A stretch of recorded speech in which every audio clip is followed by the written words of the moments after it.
Well, just making sure that we had the spirit of the character that Hasselhoff created was really good at what he did, but he also took his job very serious, and that's very important. There was also humor and heart, obviously, in the TV show. So I wanted to make sure that we had that element in the Mitch Buchannon that I was playing. And also I felt like we had a few secret weapons going for us with this movie. We had a very diverse cast, which plays very well to today's audience. This is very important. It's critical, right? When you make a movie, I think when you have a big cast like this, to make sure that they're diverse and they represent the world. The other secret weapon we had was rated R platform. That was a big secret weapon that we could really go in hard with the rated R jokes and just go for it. Because when you're not handcuffed, you make a movie like this, and I made it, for example, with Central Intelligence. We were PG-13. There's things you just can't say, even though you want to say. Rated R, there is nothing that you can't think of that you could. Now, whether it makes a movie or not, you never know. But anyway, I loved having that platform.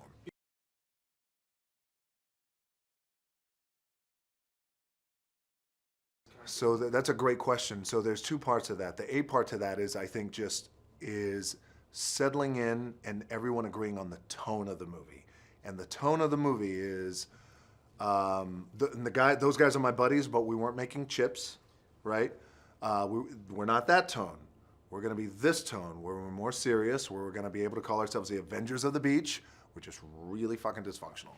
That's a problem, but we're still very good at what we do. So I think finding that tone, then once you find the tone, the B-side to finding the tone is finding the right actors. And we really searched up and down to find the right actors for these roles. And from Kelly to Ilfanesh to Alexandra to Zac Efron, right, opposite me, we had a secret weapon, I think, in Priyanka Chopra, right? She was just coming over from India. This was about 2.5 years ago, 2 years ago. Just got Quantico. She has amazing ambition. So who she is in Baywatch is who she is in real life, minus the evilness. But she's an ambitious woman. She's incredibly smart. She's very sultry. She's very sexy. She's very self-aware. So I think we really lucked out.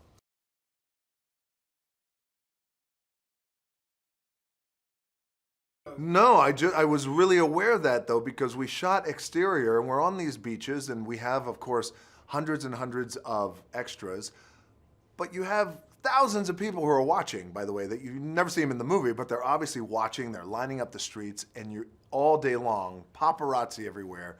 You're sucking everything in. It's exhausting. And you're trying to walk cool because and everyone's in bathing suits. It's a whole other level of stressful shit, especially the girls, by the way. So anyway, so you become self-aware of your walk when you're on the beach and what you're showing, and especially when you start running, what's bouncing, what's jiggling. It's a big pain in the ass.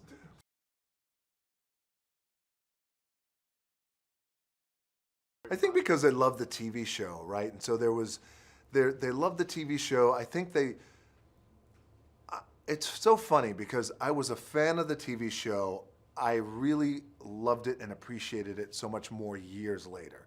When you think, oh man, that show was the best. But for me, when you're in it and the show's on every week, I remember I wasn't saying, that show is the best. It was like that show and then another show I loved and 21 Jump Street I loved. And they had all these shows. But years later, it's the kind of show that when you take the premise of Baywatch, the beauty of it from the 80s, it still plays today.